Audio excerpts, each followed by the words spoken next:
शिवः शिवोहम। श्री शिव गीता के 5वें अध्याय का पाठ। अनुवाद। श्री सूत जी बोले, उसके उपरांत उस स्थान में एक सुवर्ण का बड़ा रथ प्रादुर्भूत हुआ, जिसकी अनेक रत्नों की कांति प्रभा से सब दिशाएं चित्र विचित्र हो गई थीं। व्याख्या। सूत जी रामचंद्र को शिव दर्शन की घटना के बाद का वर्णन करते हुए कहने लगे कि इसके बाद उस स्थान पर स्वर्ण का रथ अपने आप प्रकट हुआ, जो विभिन्न प्रकार के रत्नों से जड़ा था। अनुवाद। नदी के किनारे की पंख में, जिसके चारों चक्र स्थित थे, मोतियों की झालर और सैकड़ों श्वेत छत्रों से युक्त। व्याख्या। वह रथ भी सामान्य नहीं था, उस पर मोतियों की झालर तथा सैकड़ों श्वेत छत्र लगे हुए थे तथा उसके पहिए नदी के कीचड़ में धसे हुए थे। अनुवाद। सुवर्ण के खुरों से मढ़े हुए 4 घोड़ों से शोभित, मोतियों की झालर और चंदोवे से शोभायमान, जिसकी ध्वजा में वृषभ का चिन्ह था। व्याख्या। उस रथ में 4 घोड़े जुते हुए थे, जिनके खुर सोने से मंडे हुए थे, जिन पर मोतियों की झालर थी तथा ध्वजा पर वृषभ का चिन्ह था। वह रथ स्वयं भगवान शिव का ही था। अनुवाद। जिसके निकट एक मत हस्तिनी चलती थी, जिस पर रेशम की गद्दियां बिछी थी। 5 भूतों के अधिष्ठाता, देवताओं से शोभित, पारिजात कल्प के फूलों की मालाओं से सुंदर व सजा हुआ। व्याख्या। सूत जी कहते हैं कि उस रथ के पास एक मत हस्तिनी चल रही थी, जिस पर रेशमी गद्दियां बिछी थी। वह रथ पारिजात पुष्पों की मालाओं से सुशोभित था। अनुवाद। मृग नाभि से उत्पन्न हुई कस्तूरी के मध वाला कपूर अगर धूप की उठी हुई गंध से भौरों को आकर्षित करने वाला। व्याख्या। जिस प्रकार कस्तूरी अगर और कपूर की गंध भौरों को आकर्षित करती है, उसी प्रकार यह सबको आकर्षित कर रहा था। अनुवाद। प्रलय काल के समान शब्दायमान, अनेक प्रकार के बाजों से युक्त, वीणा, वेणु, मधुर बाजे और किन्नरी गणों से युक्त। व्याख्या। वह रथ जब चलता था तो प्रलय काल के समान उसमें शब्द होता था, साथ ही कई प्रकार के बाजे बज रहे थे तथा किन्नरियों से युक्त था। अनुवाद। इस प्रकार के श्रेष्ठ रथ को देखकर वृषभ से उतरकर शिवजी पार्वती सहित वस्त्र की सैया वाले उस रथ के स्थान में प्रविष्टित हुए। व्याख्या। शिवजी का वह दिव्य रथ जब वहां प्रादुर्भूत हुआ तो शिवजी पार्वती समेत उस वृषभ से उतरकर रथ में सवार हुए। अनुवाद। उस समय देवांगनाएं श्वेत चामर ढुलाने और दिव्य व्यंजन के चलाने से शिवजी को प्रसन्न करने लगी। व्याख्या। देवादिदेव महादेव स्वयं शिव स्वरूप हैं। वे ही पर ब्रह्म के सगुण रूप हैं। उनकी सेवा में सभी देवगण एवं देवांगनाएं सदा उपस्थित रहती हैं। ये सभी शिवजी का प्रसन्न करने में लगे रहते हैं। अनुवाद। शब्दायमान कंकणों की ध्वनि और निर्मल मंजीरी के शब्द तथा वीणा वेणु के गीत, ये से मानो त्रिलोकी भर गई। व्याख्या। जब शिवजी रथ पर सवार हुए तो विभिन्न प्रकार के वादों से तथा गीतों से संपूर्ण त्रिलोकी की पूर्ण आनंद में मग्न हो गई। अनुवाद। तोतों के वाक्य की मधुरता और श्वेत कबूतरों के शब्द से जगत शब्दायमान हो गया। प्रसन्नता से अपने फण उठाए हुए शिवजी के भूषण रूप शरीर में लिपटे सर्पों को देखकर करोड़ों मयूर प्रसन्न होकर अपनी चंद्रिका दिखाते हुए नृत्य करने लगे। व्याख्या। शिवजी को रथ पर आरूढ़ हुए देखकर देवगण व देवांगनाएं ही प्रसन्न नहीं हुई, बल्कि सभी पक्षी व पशु भी आनंद मग्न होकर गाने व नृत्य करने लगे। अनुवाद। तब शिवजी को प्रणाम करते हुए राम को उठाकर प्रसन्न मन से दिव्य रथ में ले आए। व्याख्या। रामचंद्र जी की भक्ति से प्रसन्न होकर भगवान शिव ने रथ से उतरकर श्री राम को प्रणाम किया तथा उन्हें उठाकर उस दिव्य रथ में ले गए। अनुवाद। और सावधान हो अपने दिव्य कमंडलू के जल से आचमन कर रामचंद्र जी को आचमन कराया और अपनी गोद में बिठाया। व्याख्या। शिवजी राम की भक्ति से अति प्रसन्न होकर उन्हें आत्मन कराकर अपनी गोद में बिठा लिया। अनुवाद। इसके उपरांत रामचंद्र जी को दिव्य धनुष, अक्षय, तर्कस, महापाशुपतास्त्र प्रदान किया। व्याख्या। रामचंद्र जी की कामना युद्ध में रावण का वध करके सीता को लौटा कर लाना था।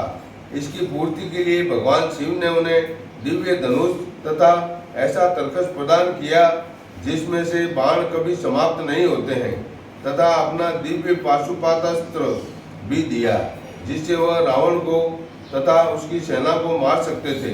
अनुवाद। और रामचंद्र जी से बोले, हे राम, यह मेरा उग्र अस्त्र जगत का नाश करने वाला है। व्याख्या। अपना उग्र अस्त्र रामचंद्र जी को देकर उन्हें उसकी शक्ति के विषय में बताया कि यह कोई सामान्य अस्त्र नहीं है, इससे संपूर्ण जगत का विनाश किया जा सकता है, अतः रावण इससे कभी भी नहीं बच सकेगा। अनुवाद। इस कारण सामान्य युद्ध में इसका उपयोग नहीं करना। इसका निवारण करने वाला अस्त्र त्रिलोकी में दूसरा नहीं है। व्याख्या। शिवजी रामचंद्र जी को पाशुपतास्त्र देते हुए उन्हें चेतावनी दे रहे हैं कि इस अस्त्र का निवारण करने वाला दूसरा कोई भी अस्त्र इस त्रिलोकी में नहीं है, इससे सारे जगत को नष्ट किया जा सकता है। इसीलिए जब तक सामान्य युद्ध चल रहा हो तब तक इसका उपयोग मत करना।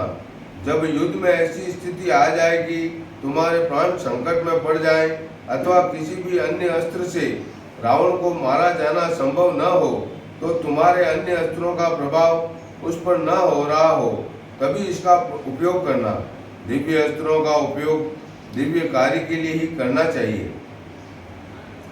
जब तक सामान्य औषधि से ही बीमारी दूर हो जाती है तो तीक्ष्ण प्रभाव वाली औषधि नहीं देनी चाहिए। इस अस्त्र से जगत के विनाश का भय है, अतः इसका ध्यान रखकर ही उपयोग करना चाहिए। अनुवाद। फिर शिवजी देवताओं में श्रेष्ठ लोकपालों को बुलाकर प्रसन्न मन हो बोले, रामचंद्र को सब कोई अपने अपने अस्त्र प्रदान करो। व्याख्या। शिवजी ने फिर देवताओं से कहा कि मेरा यह अस्त्र तो अंतिम उपयोग के लिए है, इससे पहले सामान्य अस्त्रों का ही उपयोग करना पड़ेगा जो तुम लोगों के पास है। अतः इस युद्ध में राम पहले तुम्हारे ही अस्त्रों का उपयोग करेंगे।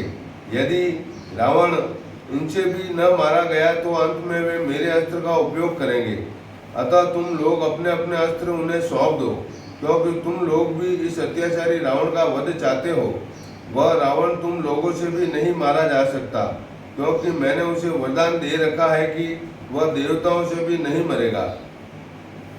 अनुवाद। इस कारण तुम सब युद्ध में भयंकर कर्म करने वाले वानरों का शरीर धारण करके इनकी सहायता करो, इससे तुम सुखी हो जाओगे। व्याख्या। शिवजी देवताओं से कहने लगे कि यह रावण मेरे वरदान के कारण तुम लोगों से नहीं मारा जा सकता, अतः तुम लोग सभी वानरों का रूप धारण कर राम की सहायता करो, क्योंकि ये अकेले हैं। ये वानर भयंकर कर्म करने वाले हैं, जिससे रावण को तबाह नहीं किया जा सकता। तुम लोगों को भी रावण ने बंदी बनाकर रखा था, जिससे तुम भी उससे मुक्त होकर सुखी होगे। तब तक इसकी गुलामी करते रहोगे। अनुवाद। शिवजी की आज्ञा को सिरोधार्य करके प्रणाम कर हाथ जोड़कर देवताओं ने शिवजी के चरणों में प्रणाम कर अपने अपने अस्त्र दिए। व्याख्या। ये सब देवगण भी चाहते हैं कि रावण का किसी प्रकार अंत हो, और यदि शिव ने उसके मारने का निर्णय ले लिया है तो देवताओं ने भी अपने अपने अस्त्र राम को सौंप दिए। अनुवाद। विष्णु ने नारायणास्त्र, इंद्र ने इंद्रास्त्र, ब्रह्मा ने ब्रह्मदंडास्त्र, अग्नि ने आग्नेयास्त्र, यमराज ने यामास्त्र, नित्रति ने मोहनास्त्र, वरुण ने वरुणास्त्र, वायु ने व्यावास्त्र, कुबेर ने सौम्यास्त्र, ईशान ने रुद्रास्त्र, सूर्य ने सूर्यास्त्र, चंद्रमा ने सौम्यास्त्र, विश्वदेवा ने पार्वतास्त्र, आठों वसुओं ने वासनावास्त्र प्रदान किया। व्याख्या। शिवजी की आज्ञा पाकर सभी देवताओं ने उनको प्रणाम करके अपने अपने अस्त्र श्री रामचंद्र जी को दे दिए। अनुवाद। तब दशरथ कुमार रामचंद्र प्रसन्न होकर शिवजी को प्रणाम कर हाथ जोड़कर खड़े हुए और भक्ति पूर्वक बोले। व्याख्या। शिव की कृपा का प्रसाद प्राप्त कर रामचंद्र जी बड़े प्रसन्न हुए। तथा शिवजी को प्रणाम कर भक्ति पूर्वक कहने लगे। अनुवाद। श्री रामचंद्र बोले, हे भगवान, मनुष्यों ने से तो क्षार समुद्र का उल्लंघन नहीं किया जा सकता और लंका का दुर्ग देवता तथा दानवों को भी दुर्गम है और वहाँ करोड़ों महाबली राक्षस रहते हैं। वे सब जितेंद्रिय वेद पाठ करने में तत्पर और आपके भक्त हैं। अनेक प्रकार की माया के जानने वाले बुद्धिमान अग्निहोत्री हैं। केवल मैं और भ्राता लक्ष्मण युद्ध में उनको कैसे जीत सकते हैं। व्याख्या। श्री रामचंद्र जी को विभिन्न प्रकार के अस्त्र तो प्राप्त हो गए, किंतु फिर भी उनके मन में संदेह था कि मैं इस समुद्र के पार कैसे जाऊंगा तथा उस दुर्ग में कैसे प्रवेश करूंगा। ये सभी राक्षस करोड़ों की संख्या में हैं तथा महाबली हैं तथा आपके भक्त भी हैं। इनको हम दोनों भाई अकेले कैसे मार सकते हैं। कृपया इसका भी कोई उपाय बताइए। केवल हथियार होने से ही तो कोई नहीं जीत सकता, अतः कोई उपाय बताइए। अनुवाद। शिवजी बोले, हे रामचंद्र, रावण और राक्षसों के मारने में विचार करने की कुछ आवश्यकता नहीं, क्योंकि उसका काल आ गया है। व्याख्या। शिवजी कहने लगे कि जिसका काल आ गया हो उसको मृत्यु से कौन बचा सकता है। जीवन और मृत्यु तो ईश्वर के ही हाथ में है। ईश्वरीय नियम के अनुसार उसे तो तुम्हारे ही हाथ से मरना लिखा है, इसीलिए उसका तथा अन्य राक्षसों का मरना तुम्हारे ही हाथ से निश्चित है। अतः इसकी चिंता छोड़ दो, मैं तुम्हें सभी उपाय बताता हूँ। अनुवाद। वे देवता और ब्राह्मण को दुख देने वाले अधर्म में प्रवृत्त हुए हैं। वे, हे सुवर्त, इस कारण उनकी आयु और लक्ष्मी का भी क्षय हो गया है। व्याख्या। शिवजी कहने लगे कि कोई कितना ही संपन्न पराक्रमी क्यों न हो, यदि वह अधर्म में प्रवृत्त होता है तो उसका नाश निश्चित है। रावण तथा ये राक्षसगण देवताओं ब्राह्मणों को सता रहे हैं, जिससे इनका काल आ गया है। तुम इन्हें अवश्य मार सकोगे। अनुवाद। उसने राजश्री जानकी जी की अवमानना की है, इस कारण तुम उसे सहज में मार सकोगे, कारण कि वह इस समय मद्यपान में आसक्त रहता है। व्याख्या। शिवजी कहने लगे कि इस समय वह अहंकार के नशे में चूर है तथा इसी नशे के कारण उसने अधर्म से सीता का हरण किया है, जिससे उसका बल व तेज क्षीण हो गया है।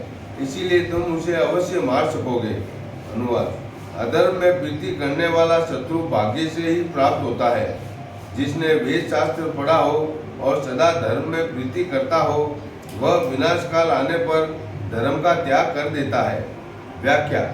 चाहे कोई कितना ही विद्वान वेदों का ज्ञाता धर्म अधर्म को जानने वाला ही क्यों न हो, किंतु जब उसका विनाश काल आ जाता है तो वो अधर्म में प्रवृत्त हो जाता है। उसकी सारी बुद्धि भ्रष्ट हो जाती है, जिससे वह कुमार्ग पर आ जाता है। रावण की बुद्धि भ्रष्ट हो गई, जिससे उन्हें सीता का हरण कर अधार्मिक कार्य किया है, इसीलिए यही उसकी मृत्यु का कारण बना है।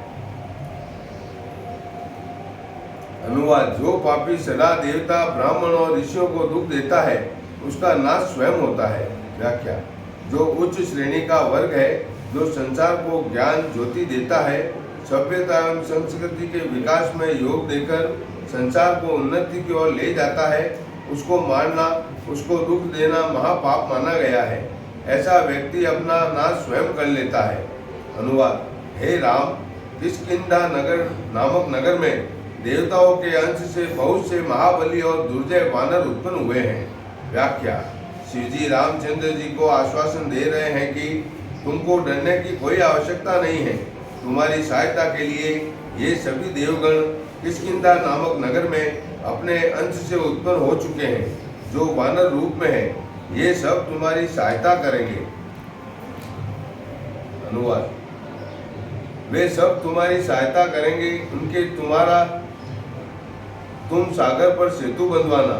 वे वानर अनेक पर्वत खंड लाकर पुल बांधेंगे, उस पर सब वानर उतर जाएंगे।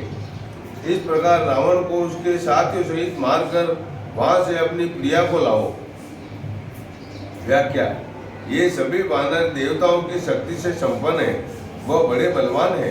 ये समुद्र पर पुल बना देंगे, जिससे सभी समुद्र पार हो सकेंगे। वह रावण को मारकर सीता को तुम पुनः ला सकोगे। अनुवाद। जहाँ संग्राम में अस्त्र से ही जय प्राप्त होने की संभावना हो, वहां अस्त्रों का प्रयोग मत करना। और जिनके पास अस्त्र नहीं है अथवा थोड़े शस्त्र हैं तथा जो भाग रहे हों, ऐसे पुरुषों के ऊपर दिव्यास्त्र का प्रयोग करने वाला स्वयं नष्ट हो जाता है। व्याख्या। शिव जी रामचंद्र जी को युद्ध के नियम समझाते हुए कह रहे हैं कि तुम्हारे पास जो शस्त्र हैं पहले उन्हीं का प्रयोग करना, आवश्यकता पड़ने पर ही इन दिव्य अस्त्रों का प्रयोग करना, अन्यथा तुम स्वयं नष्ट हो जाओगे। जो युद्ध छोड़कर भाग रहे हों उन पर कभी भी दिव्यास्त्र का प्रयोग मत करना, यह हत्या होगी जिनका पाप तुम्हें लगेगा। अनुवाद। बहुत कहने से क्या लाभ, यह संसार जो मेरा ही उत्पन्न किया हुआ है, मैं ही इसका पालन और संहार करता हूँ। व्याख्या। इस संसार को उत्पन्न करने वाला, पालन करने वाला तथा संहार करने वाला मैं ही ईश्वर हूँ। रावण का संहार करना मेरा काम है, अतः तू निर्भय होकर युद्ध कर। अनुवाद। मैं ही इस जगत की मृत्यु का भी मृत्यु स्वरूप हूँ। हे राजन, मैं ही इस चराचर जगत का भक्षण करने वाला हूँ। व्याख्या। भगवान शिव अपनी ईश्वरीय महिमा का वर्णन करते हुए कहते हैं कि मैं ईश्वरी हूँ, इस चराचर जगत का भक्षण करने वाला महाकाल हूँ। यह कार्य मेरे द्वारा ही हो रहा है, तू निश्चित हो जा। अनुवाद। वे युद्ध दुर्मद सब राक्षस तो मेरे मुख में प्राप्त हो चुके हैं, तुम निमित्त मात्र होकर संग्राम में कीर्ति पाओगे। व्याख्या। शिव जी कहने लगे कि ये राक्षस तो इसी युद्ध में मरेंगे ही, तुम तो इसका निमित्त बनकर श्रेय ले लो। श्री शिव गीता का 5वां अध्याय समाप्त हुआ। ओम नमः शिवाय। शिवः शिवोऽहम्।